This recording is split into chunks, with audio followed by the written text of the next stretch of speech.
Hello दोस्तों, स्वागत है आपका हमारे यूट्यूब चैनल एकलव्य क्लासेस पर। दोस्तों, हमारा टॉपिक चल रहा था राजस्थान का एकीकरण। टॉपिक था राजस्थान का एकीकरण। कल की क्लास में हमने देखा था राजस्थान का जो एकीकरण था, राजस्थान का एकीकरण। राजस्थान का एकीकरण 7 चरणों के अंदर हुआ था। कितने चरण थे? 7, जिसमें से 2 चरण तो कल की क्लास में हमने देख लिए हैं और बाकी आज हम पूरी चर्चा करेंगे उनके ऊपर। कितने चरणों में बताया मैंने? 7 चरणों में। 7 चरणों में पहला बताया था मैंने, पहला चरण था मत्स्य संघ, 18 मार्च 1948 के अंदर हुआ था। उसके बाद जो सेकंड था, दूसरा चरण, वो हुआ था 25 मार्च 1948 को। इसके बाद आज तीसरे चरण की बात करेंगे, तृतीय चरण। कौन सा चरण है दोस्तों? तृतीय चरण। तृतीय चरण पहला था मत्स्य संघ, दूसरा था पूर्व राजस्थान और तीसरा है संयुक्त राजस्थान। इसका नाम क्या था? संयुक्त राजस्थान। संयुक्त राजस्थान। इसकी स्थापना हुई थी 18 अप्रैल 1948 को। 3 चरण के शुरुआत के वो तीनों 1948 के अंदर हुए थे और इसका नाम तो था संयुक्त राजस्थान 18 अप्रैल 1948 को। और जो रियासत थी वो थी इसके अंदर उदयपुर थी। और इसका जो पीएम बनाया गया था, पीएम थे माणिक्यलाल वर्मा। और इसका जो उद्घाटन करता पहले के 2 थे, उसमें एनवी कोटगिल थे और इसके अंदर थे जवाहरलाल नेहरू। उद्घाटन करता JL नेहरू। राजप्रमुख की बात करें, राजप्रमुख थे भूपाल सिंह।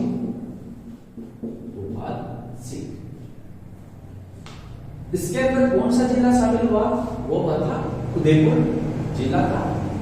अगर जिला की बात करें तो उदयपुर था। मेवाड़ की रियासत थी, उसके अंदर तो उदयपुर का जिला था, वो इसके अंदर शामिल हुआ था।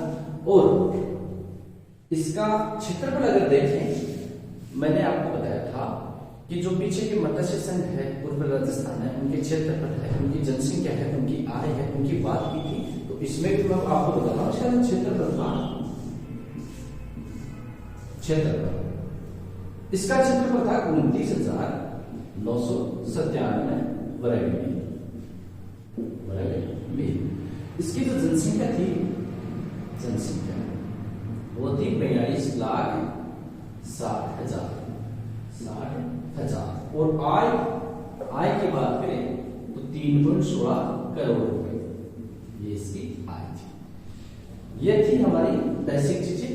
तृतीय चरण के अंदर शामिल हुआ कौन सा? उदयपुर जिला था। इसका नाम था संयुक्त राजस्थान। 18 मार्च को था मत्स्य, 25 मार्च था पूर्व राजस्थान और 18 अप्रैल 1948 के अंदर हुआ था तीसरा चरण। रियासत मेवाड़ थी, उसके अंदर जो उदयपुर जिला था वो इसके अंदर शामिल हुआ था। प्रधानमंत्री की बात करें वो थे माणिक्यलाल वर्मा। उद्घाटनकर्ता की बात करें तो एनवी कोटगिल थे, फिर जवाहरलाल नेहरू थे इसके अंदर। राजप्रमुख की बात करें भूपाल सिंह थे। क्षेत्रफल की बात करें वो है 29,997 वर्ग मील। और जनसंख्या की बात करें 42,60,000 और आय की बात करें 3.16 करोड़ रुपए। ये थी इसकी बातें। फिर अगला चरण की बात करें, अगला चरण देखो, ये तृतीय था। अब बात करते हैं चतुर्थ चरण।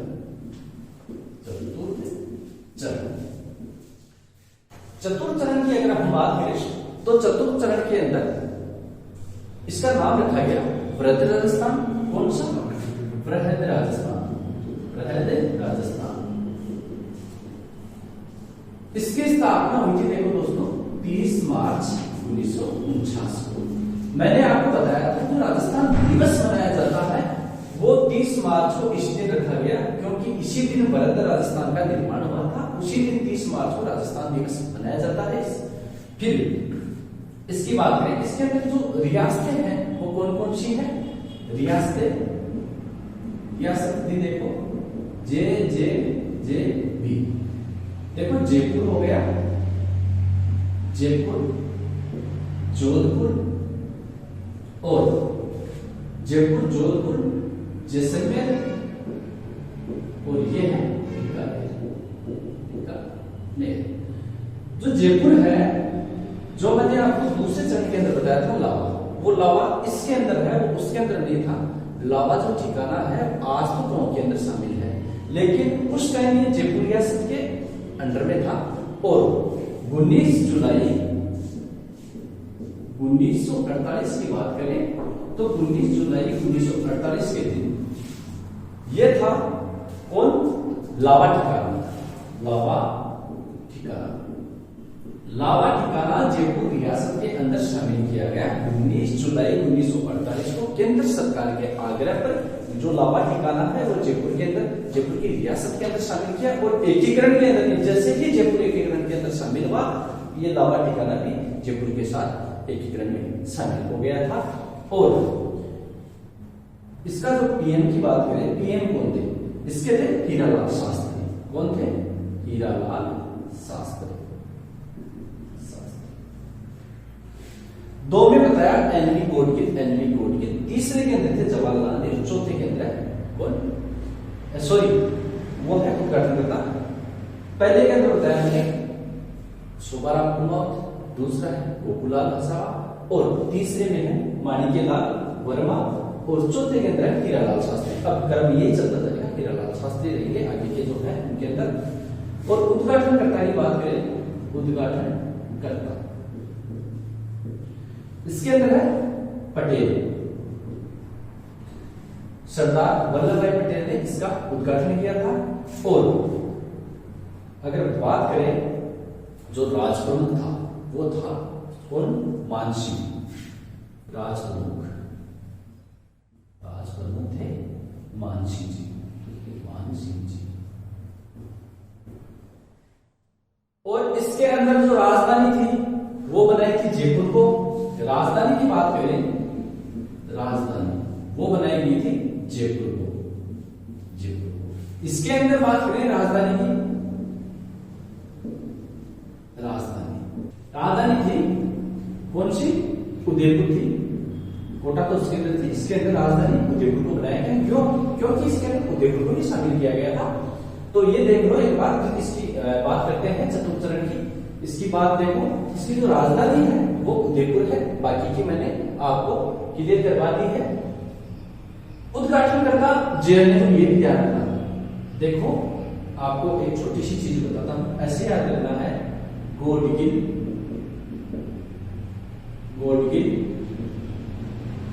चाचा पटेल। अगर उद्घाटनकर्ता याद न हो आपको कि कौन कौन थे, तो देखो पहले चरण में गोडगिल, फिर दूसरे में गोडगिल, फिर चाचा पटेल, गोडगिल, गोडगिल, चाचा पटेल, गोडगिल, गोडगिल, चाचा पटेल। इसके बाद में उद्घाटनकर्ता लास्ट में पटेल जी थे, और कोई नहीं था। तो चार चरणों की बात करते हैं, चारों में आप याद रखना, गोडगिल, गोडगिल, चाचा पटेल। इसके बाद आगे बात करें तो आप ये भी ध्यान रखना कि इसके अंदर जो उपराज प्रमुख थे, महाराज प्रमुख थे, वो कौन कौन थे, उनकी हम बात करते हैं। अपना चल रहा है चतुर्थ चरण। देखो इसके अंदर महाराज प्रमुख, महाराज प्रमुख, महाराज प्रमुख की बात करें तो वो थे उदयपुर के भोपाल सिंह, भोपाल सिंह। ये थे उदयपुर नरेश, उदयपुर नरेश। फिर उपराज प्रमुख की बात करें, उपराज प्रमुख वो थे भीम सिंह कोटा, भीम सिंह कोटा नरेश, कोटा नरेश। देखो अगर आपको ये जो राज प्रमुख है अगर याद न हो तो उसके लिए देखो आपको ट्रिक,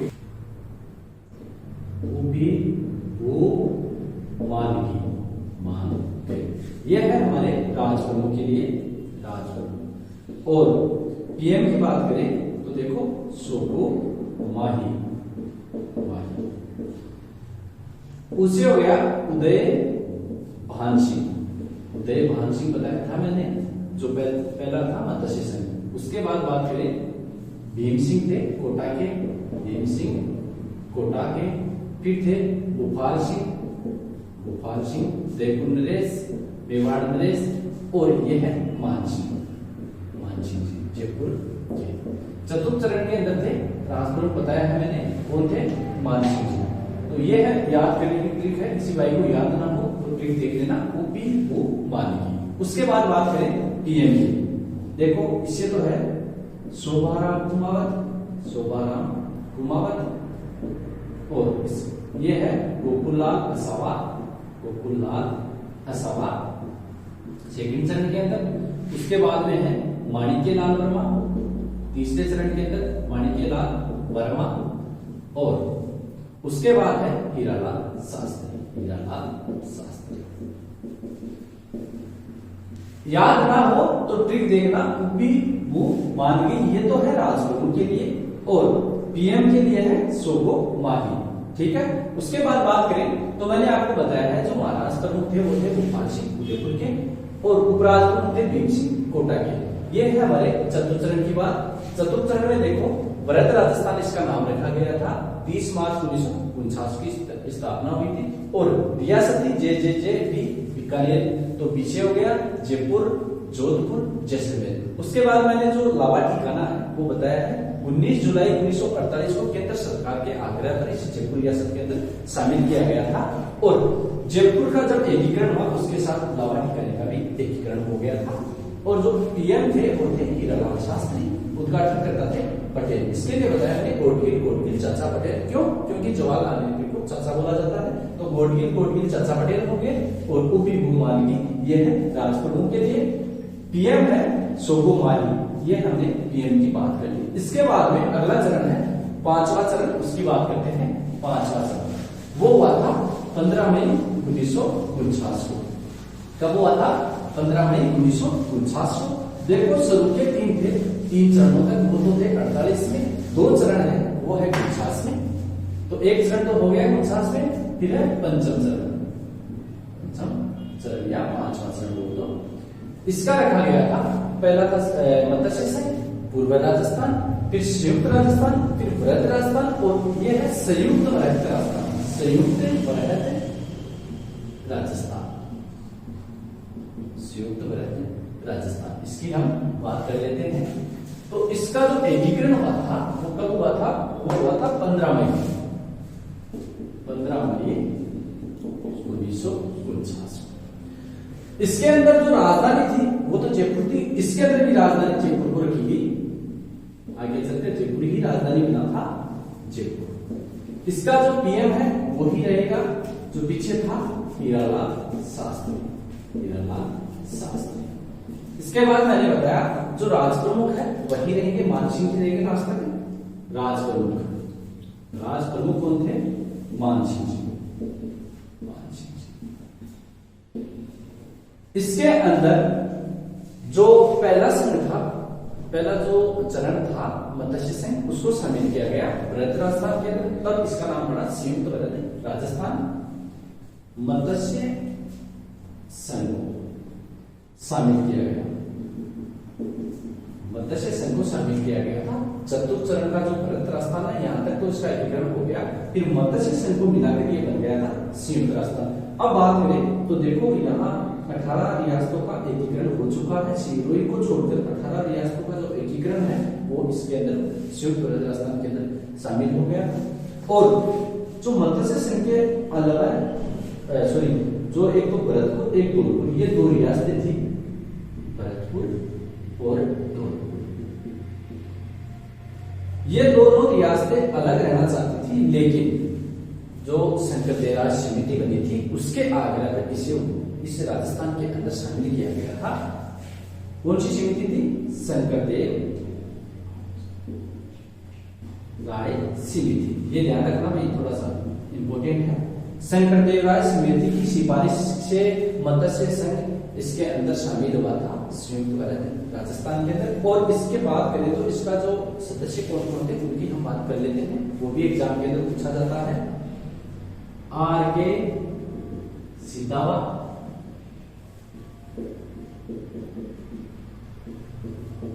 हिम्मत सिंह, आर के सिदावा, हिम्मत सिंह और प्रभुदयाल, ये इसके अंदर शामिल थे। कौन कौन? आर के सिदावा, हिम्मत सिंह और प्रभुदयाल। शंकरदेव राय समिति के जो सदस्य पूछे आपको वो कौन कौन थे, जरूर ध्यान रखना। एक तो है आर के सिदावा, हिम्मत सिंह और आर, ये प्रभुदयाल। शंकरदेव राय समिति की सिफारिश से भरतपुर, धौलपुर ये जो रियासतें थी मध्य शासन के अंदर थी, ये संयुक्त भारत राजस्थान के अंदर शामिल हुई थी, ये जरूर आप ध्यान रखना। इसके बाद बात करें आगे, तो जो अगला चरण है, अगला चरण कौन सा है? वो है छठवां चरण, यानी 6 नंबर का जो चरण हुआ था उसकी हम बात करते हैं।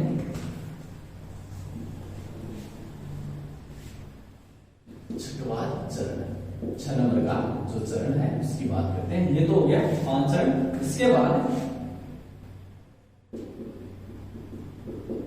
राजस्थान संघ, इसका नाम क्या रखा गया?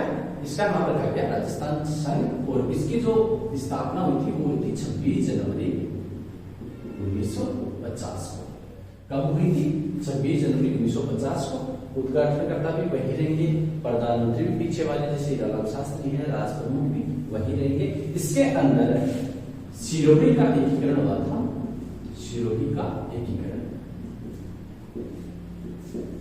लेकिन सिरोही के जो आबू, माउंट आबू था, वो आबू देलवाड़ा, इनको छोड़कर, इनको शामिल नहीं किया गया था, इनको छोड़कर सिरोही का एकीकरण हुआ था। सिरोही के अंदर जो आबू है, देलवाड़ा है, इनको छोड़कर सिरोही का इसके अंदर एकीकरण किया गया था। और जो अगला चरण है कौन सा? 7वां चरण।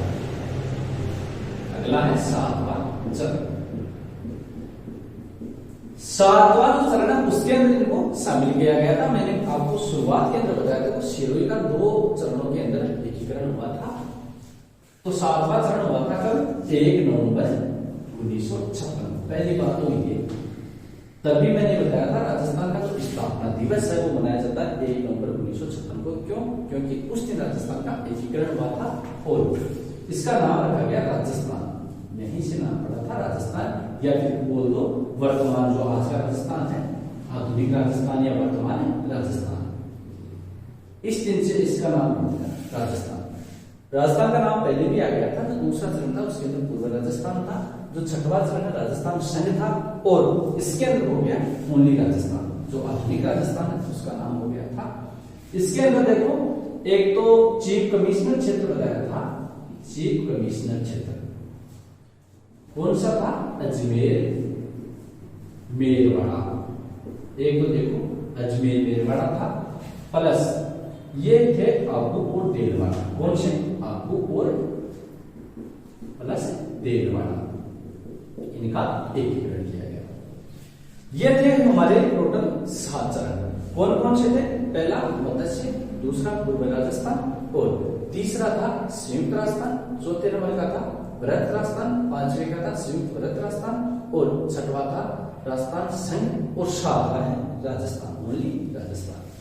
डेट जरूर याद रखना। राजस्थान का स्थापना दिवस अगर पूछा जाए, मैंने पहले भी आपको बताया था, जो राजस्थान दिवस है वो तो 30 मार्च को है। और राजस्थान का स्थापना दिवस पूछे वो है 1 नवंबर 1956 या 1 नवंबर को मनाया जाता है।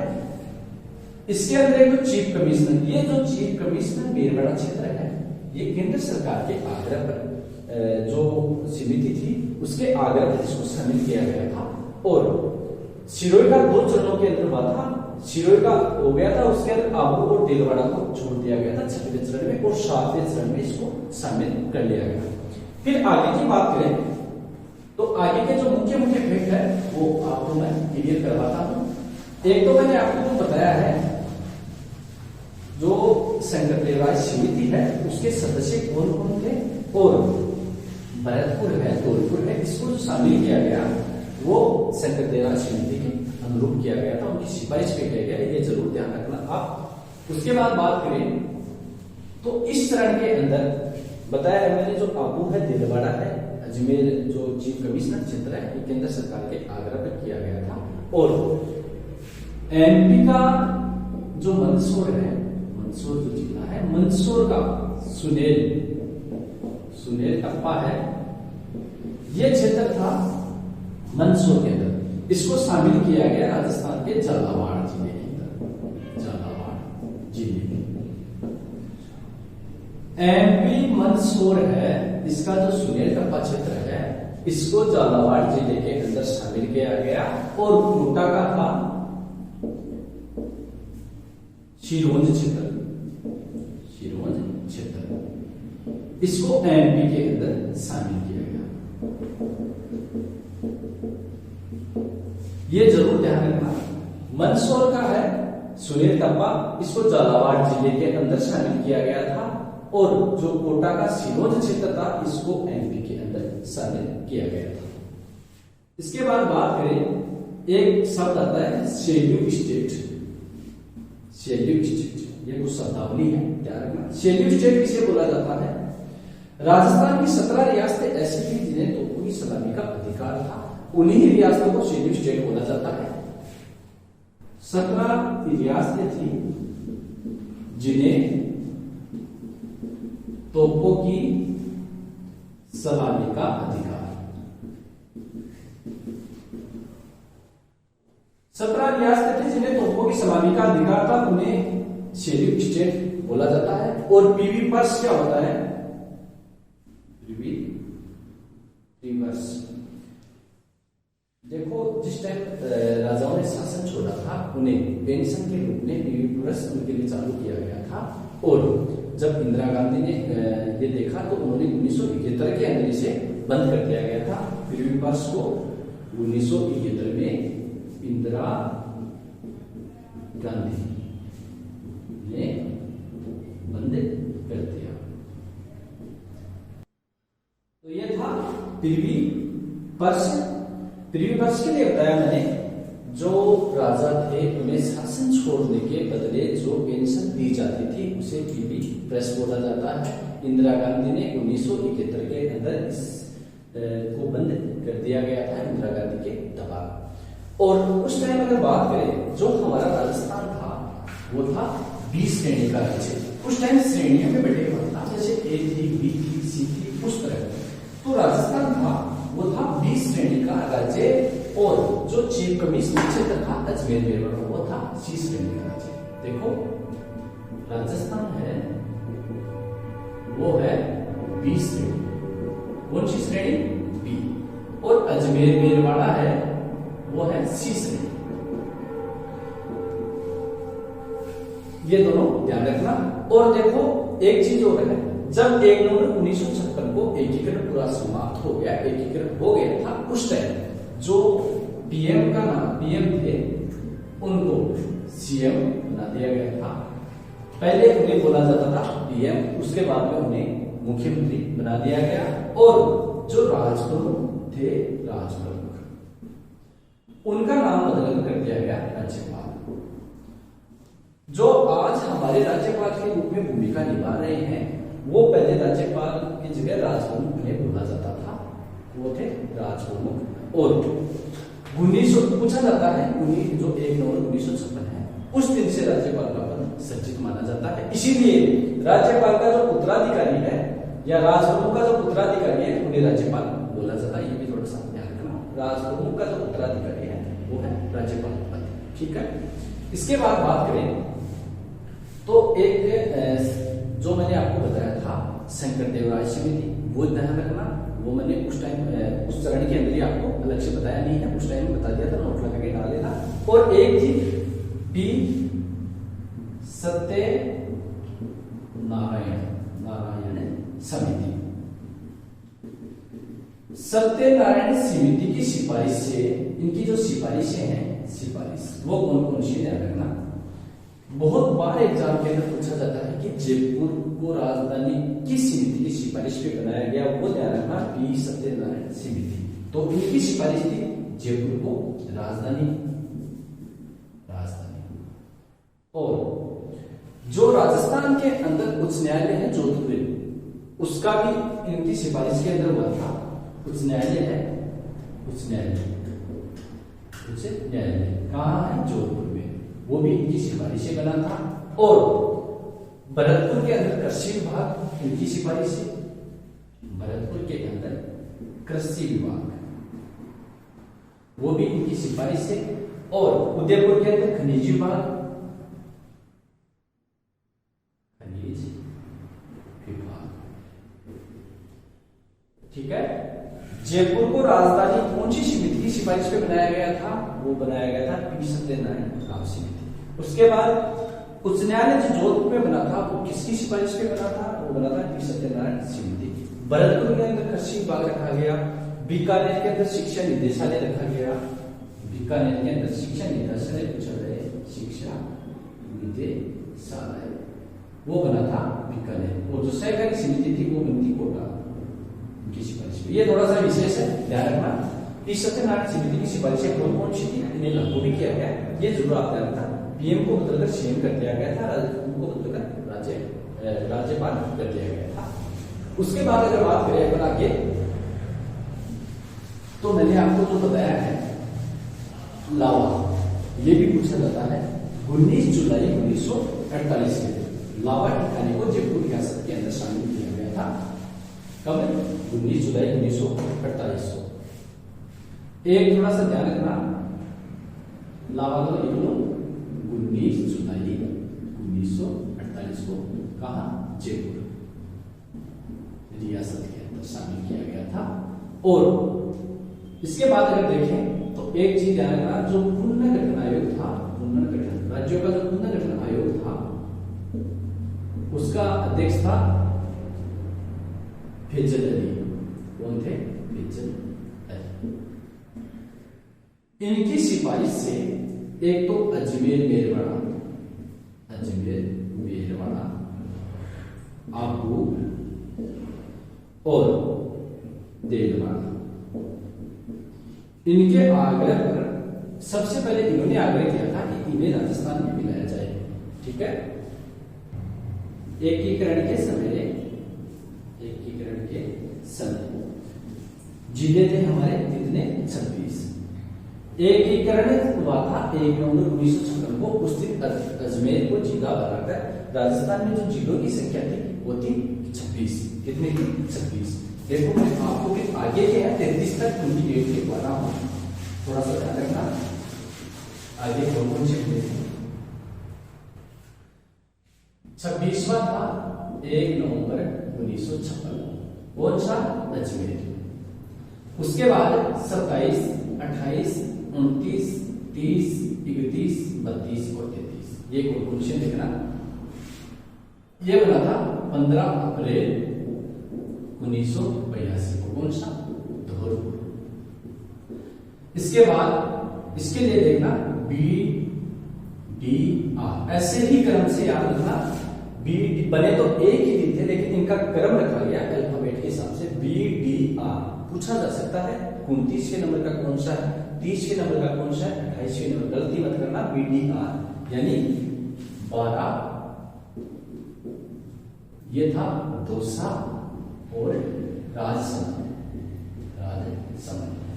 10 अप्रैल 1991 ये तीनों एक ही डेट को मिले थे, ध्यान रखना। लेकिन इसका क्रम है इनका, जैसे 28 पे 12 है, 29 पे दौसा है और 30 पे है राजसमंद। उसके बाद आगे ध्यान रखना हक यानी हनुमानगढ़ 12 जुलाई 1994 को हनुमानगढ़, ये था हनुमानगढ़। फिर 19 जुलाई 1997 को बने थे करौली और ये था प्रतापगढ़। कब? 26 जनवरी 2008 प्रतापगढ़। चलो ये हो गई एक अलग से हटके आपको मैंने बता दिया है। 26 नंबर का बना था अजमेर। कब? 1 नवंबर 1956। फिर 27 का धौलपुर है, 28 का ध्यान रखना, 28, 29, 30 BDR अल्फाबेट के क्रम से है। 31 है हनुमानगढ़, 32 है करौली और 33 है प्रतापगढ़। ये था हमारा राजस्थान का संपूर्ण एकीकरण की जो बातें थी वो मैंने आपको बता दी है। देखो 7 चरणों के अंदर हुआ था। कितने चरणों में हुआ था? 7 चरणों में। शिरोई का 2 चरणों के अंदर आया। और जो इसकी ट्रिक है राजपुरों को याद करने की और जो प्रधानमंत्री याद करने की, और उसके लिए मैंने ये थोड़ा सा ध्यान रखा, पीएम है इनको लास्ट में सीएम बना दिया गया, और जो राज प्रमुख है इनको राज्यपाल, ये पद का नाम मतलब किया गया था राज्यपाल। और राजस्थान के जो पहले राज्यपाल थे वो थे प्रमुख निहाल सिंह, ये भी थोड़ा सा ध्यान रखना। इसके अंदर सबसे ज्यादा मोटा मोटी बात यह है कि इनकी जो डेट है वो जरूर याद रखना। राज प्रमुख से बहुत बार क्वेश्चन पूछा गया, इनके राज प्रमुख भी ध्यान रखना, पीएम भी ध्यान रखना। ये ज्यादा हार्ड टॉपिक नहीं है, एकीकरण का टॉपिक है। राजस्थान की जितनी भी कॉम्पिटेटिव एग्जाम में है, प्रतियोगी परीक्षा है, उनके अंदर पूछा जाता है। एकीकरण एक बहुत महत्वपूर्ण टॉपिक है, मैंने आपको 2 क्लासों के अंदर से संपूर्ण करवा दिया है, आप इसे अच्छे से समझना। और दोस्तों वीडियो देखने के लिए